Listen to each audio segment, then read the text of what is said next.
Bihar model पर UP में बड़ा दाव। आधी आबादी को साधने के लिए योगी सरकार का मेगा प्लान क्या है वो आपको बताएंगे। किश्तों में क्या 50,000 रुपए मिलेंगे? नमस्कार, मैं हूं आपके साथ आयुषी गुप्ता। देखिए, उत्तर प्रदेश में 2027 के विधानसभा चुनाव से पहले महिला वोटरों को लेकर के सियासी हलचल तेज हो गई है। सरकार महिलाओं के लिए एक ऐसी योजना पर मंथन कर रही है जो अगर लागू होती है तो इसका सीधा असर प्रदेश की करोड़ों महिला वोटरों पर पड़ सकता है। चर्चा है कि बिहार की तर्ज पर उत्तर प्रदेश में भी महिलाओं को स्वरोजगार के लिए आर्थिक मदद दी जा सकती है। प्रस्तावित मॉडल में एक महिला को 50,000 रुपए तक की सहायता देने पर विचार हो रहा है।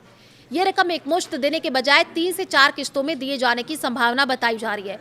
सबसे अहम बात यह है कि योजना को लेकर के अभी योगी सरकार के साथ ही भारतीय जनता पार्टी बीजेपी भी अपने स्तर पर सर्वे करा रही है। बताया जा रहा है कि इसकी जिम्मेदारी योगी सरकार के एक वरिष्ठ मंत्री को दी गई है जो बीजेपी के प्रदेश अध्यक्ष भी रह चुके हैं। सरकार और संगठन का फोकस एक वर्ग की महिलाओं पर है। 2027 चुनाव से पहले यूपी में महिला कार्ड की तैयारी है। दरअसल उत्तर प्रदेश में अगले साल विधानसभा चुनाव होने वाले हैं। चुनाव तैयारियों में अब धीरे धीरे तेजी होती दिख रही है। सरकार के सामने सबसे बड़ी चुनौती सिर्फ सत्ता में वापसी नहीं बल्कि बड़ी जीत हासिल करने की है। ऐसे में अलग अलग सामाजिक वर्ग और वोट बैंक को साधने की रणनीति पर काम शुरू हो चुका है।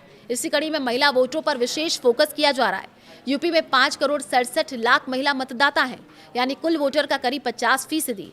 अगर किसी ऐसी योजना के जरिए बड़ी संख्या में महिलाओं को सीधे आर्थिक मदद पहुंचाई जाती है तो उसका असर सिर्फ एक महिला तक सीमित नहीं रहता है, परिवार के दूसरे सदस्यों के फैसले पर भी इसका प्रभाव पड़ सकता है।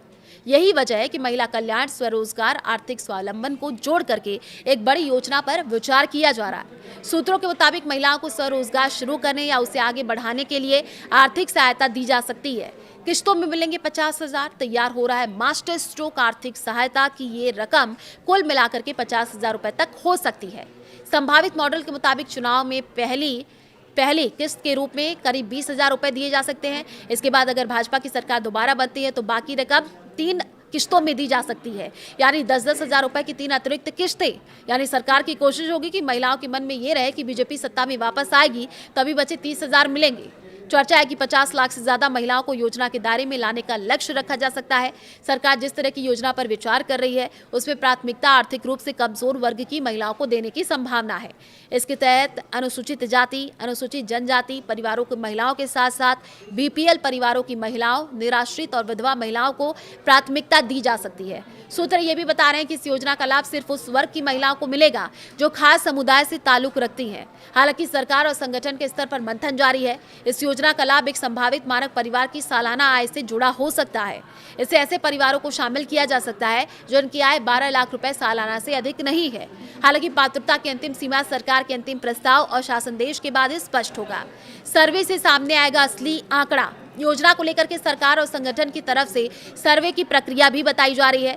इस सर्वे के जरिए ये पता लगाने की कोशिश हो सकती है कि प्रदेश में कितनी महिलाएं पहले से स्वरोजगार से जुड़ी हैं, कितनी महिलाएं स्वयं सहायता समूहों में हैं, कितनी महिलाओं को आर्थिक सहायता दे करके रोजगार से जोड़ा जा सकता है। योजना की निगरानी और तैयारियों की जिम्मेदारी कैबिनेट के एक वरिष्ठ मंत्री को दिए जाने की चर्चा है। यानी मामला सिर्फ राजनीतिक घोषणा तक सीमित नहीं है बल्कि सरकार इसके लिए मौजूदा महिला स्वयं सहायता समूह और ग्रामीण आजीविका के नेटवर्क को आधार बनाने पर भी विचार कर सकती है। यही वो जगह है जहां बिहार का जीविका दीदी मॉडल महत्वपूर्ण हो जाता है। यूपी में पहले से मौजूद है बड़ा नेटवर्क। उत्तर प्रदेश में महिलाओं को आर्थिक रूप से आत्मनिर्भर बनाने के लिए पहले से ही राज्य ग्रामीण आजीविका मिशन चल रहा है।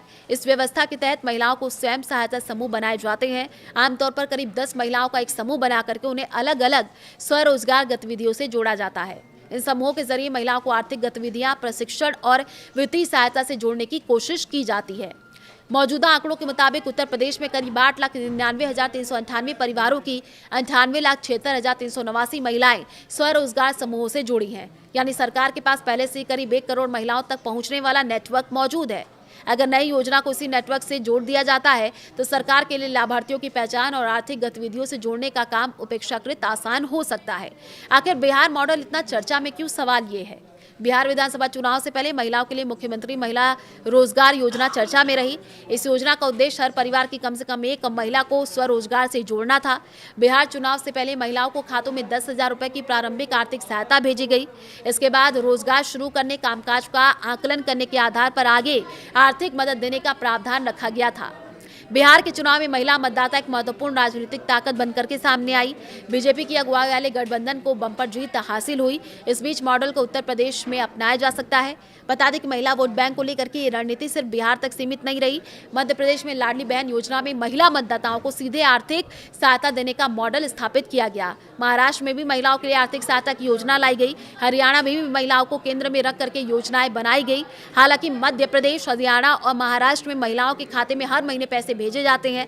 उससे उलट उत्तर प्रदेश में महिला वोटरों को बिहार की तर्ज पर आर्थिक सहायता से जोड़ने का विचार सामने आ रहा है। यानी महिला को सिर्फ पैसा देने की बजाय पैसा देकर उसे कोई काम शुरू करने के लिए प्रोत्साहित किया जाए। 20,000 की पहली किस्त क्यों महत्वपूर्ण है? अब सबसे अहम सवाल चुनाव से पहले मिलने वाली पहली किस्त को लेकर के है। चर्चा अगर योजना लागू होती है तो चुनाव से पहले करीब 20,000 रुपए की पहली सहायता दी जा सकती है। बाकी 30,000 रुपए बाद में 3 किस्तों में देने का मॉडल तैयार हो सकता है। इस मतलब साफ है, अगर योजना चुनाव से पहले लागू होती है तो सरकार महिलाओं को तुरंत आर्थिक मदद देने के साथ साथ उन्हें भविष्य के रोजगार से जोड़ने का संदेश दे सकती है। भाजपा के सामने महिला वोट क्यों महत्वपूर्ण है? 2024 के लोकसभा चुनाव में उत्तर प्रदेश में भाजपा को बड़ा झटका लगा।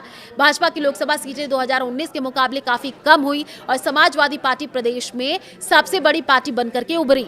समाजवादी पार्टी ने पीडीए यानी पिछड़ा, दलित और अल्पसंख्यक सामाजिक समीकरण को चुनावी मुद्दा बनाया। अब भाजपा के सामने 2027 में इस समीकरण की काट तैयार करने की चुनौती है।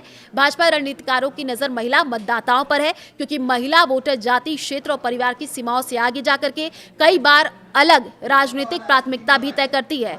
अगर किसी परिवार की महिला को सीधे आर्थिक लाभ मिलता है तो उसका असर पूरे परिवार के रणनीतिक निर्णय पर पड़ता है। इसलिए कहा जा रहा है कि एक महिला को साधना यानी पूरे परिवार तक पहुंच जाना, और यही कारण है महिला सहायता और स्वरोजगार की संभावित योजना को भाजपा की बड़ी रणनीति है।